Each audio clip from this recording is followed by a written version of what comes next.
is Magnum TA. Whenever I want to get all the ins and outs of what's going on in wrestling, I listen to InYourHeadOnline.com.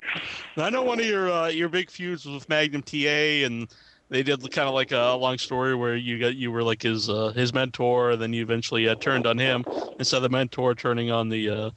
It's usually it's the young guy turns on the mentor, but they're a little different. Just what were your memories of that whole angle with Magnum TA? Well, the thing with TA was that it involved not just TA. It involved also Junkyard Dog. God bless him. He's gone now too. And but Junkyard Dog just at one particular point he got into the conversation with that TA and I had, and I didn't really appreciate it at the time, and I let him know about it, and one thing led to another, and TA got bent out of shape, and I said, well, so be it. If you all can find yourself well enough to take me on, that's fine. That didn't make any difference to me one way or the other. I'm a person that I believe in saying what you feel, and sometimes it doesn't really strike the person too good on what I say. So I just I had a rough life in the business. I was always truthful. I didn't lie or tell anybody stories. If they want to know how they are, I tell them like it is. Either you were rotten or you were good. Right. It's that simple. I had a fellow come up to me one day and he said, "So watch my mask and tell me how good I am." And I said, "Yeah, I'll watch it." Okay, so he went out and had a match. Came back in and he said, "Well, how did I do?" I said, "Well, it looked to me like it stunk. It was horrible." And the guy got bent out of shape. He got all mad, and I said, "Hey, wait a minute. Don't remember something. Don't ask nobody about this different things if you don't want to hear the truth. Mm-hmm. Keep your mouth shut." Mm-hmm. So it's that simple. Mm-hmm. And that was the one thing that I guess you might say that kind of put me on a bad taste with a lot of people. I don't care. I'm generally a very happy-go-lucky guy. I had a guy tell me one day, he says, "Why don't you smile when you get in the ring at a time?" I says, "Smile about what?" I said, "I got a guy across the other side of that ring. He's ready to beat the living hell out of me. I don't see anything to smile about." So there you are. You know what I mean? Exactly. Now, last year, the Assassin, he was at the Hall of Heroes, and he was the one who inducted you. This year, he's going into the Hall of Heroes. What are your thoughts on the Assassins? Well, the Assassin is also, he's a very tough individual. I don't really approve of a lot of things that he does in the ring, but he knows that because I've told him that to his face. But the man is a good wrestler, and why he doesn't stick to wrestling is beyond me. Again, that's their business. You do what you want to do, throughout the however the match goes. And I always looked at the man as a very tough individual, which he is, bar none. He has a lot of good ways of handling himself, and a lot of bad ways. And so it's like one time I wrestled him one time, and he threw this fire thing at me. It burnt me on my leg, and stuff like that. I don't approve of that. I think that's wrong. But nevertheless, that's what he does. I guess he just if he can't get the job done one way, he tries to get it done another. Mm-hmm. You know what I mean? Who had the better mask? What's the better mask? Yeah. How do you mean that? Who had the better looking mask? You or the Assassin? Oh, the better looking mask? Yeah. Oh, I don't know. I always try to conduct. I don't think that mask really makes a person one way or the other. It's just the color of it, the design of it, and that's what they go for. And whether he looks better than me, then I don't know. Maybe I don't know. I don't really care. I'll be honest with you. All right. Intro, I think there's some more. I've had a lot of very, very outstanding wrestling fans throughout the country, and well, not only that, but in Atlanta, Georgia itself. And I'll always try to conduct myself as a wrestler, and always try to conduct myself as a good man in amongst the people. But sometimes they have a bad way of introducing things, words that shouldn't be said. I mean, what you think sometimes you shouldn't express unless you're ready to back it up. If you know what I mean. Did you have another question from the board? Yeah, I had a question. Sure. Lover of Beers, that's the man's name. He wants to know which was your favorite territory, and if you had any good stories from that territory.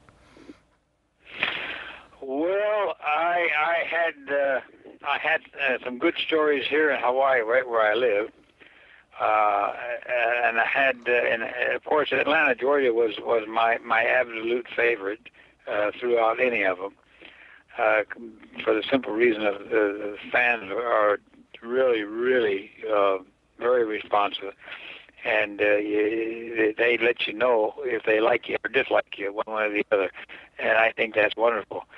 You know, and I try to conduct myself sometimes as clean as possible and as a good wrestler. But sometimes you get in a position where that kind of falls to the side. And they always understood that. And I think that's tremendous. That's really, really, really nice. I've been, like I said, I've been all through Canada and whatnot. Canadian people, they have a different outlook on wrestling. I went to an Indian village one time and wrestled at an Indian village. And the Indians are people that thoroughly enjoy the wrestling, but they have no expression. They don't express nothing. They're very quiet individuals. They'll sit there with their arms crossed and not say a word, no expression, no nothing. I mean, you wonder if anybody's sitting out there looking at you. But that's, you know, everybody has different ways of expressing themselves, you know. Mm-hmm. Is that similar to like the crowd in Japan? The crowd in Japan, no, the crowd in Japan are getting, they're a little more responsive than people in, well, let's see, Canada. And I think in Japan, because they're pretty well organized mentally to where with the sumo wrestling, you know, and sumo wrestling, of course, in Japan is number one, top gun, you know, and it's wrestling has become or became the same, almost in the same category, not quite, but nevertheless. You get good response, people up there too. Mm-hmm. Now, I've actually heard that you're going to be bringing, for the first time to one of the Fan Fest, one of your handmade robes. That's correct, and it's going to be for sale. Oh, really? Yeah, I'm going to sell it. Is that going to be you're going to auction it off, or just straight up? Yeah, they're going to auction off, and because I have 3 different robes. And my sons, I have 3 sons, and they said, "Oh no, you can't do that. I want this one. I want that one." Well, let's face it, whatever they want, they can have. Right. So I got one robe out of the 3 of them that I had that is going to be sold. It's a rhinestone robe. It's a sequence and all that kind of stuff, and it's a very pretty robe. I had several very nice robes. To say, nothing flamboyant, but you know, I was not really too much of a flamboyant person anyway. I'm gonna have to start saving my money. Yeah, right. To break open the piggy bank. Yeah. Well, you know, it's like what's his name? Ric Flair. Mm-hmm. Ric Flair he's a very flamboyant individual. He had all these robes and everything. My wife made all his robes. And she gosh, it was some robes that he made. You're talking about $3,000, $4,000, $5,000. Mm-hmm. Awful expensive robes, but that's what he wanted, it's just it's amazing that what some people want, some people don't want. I could name a lot of guys, which I won't. Mm-hmm. I'm not good on names anyway. I got a memory about as long as my fingers. If it was a nice robe, we'll just assume that your wife made it. Yeah.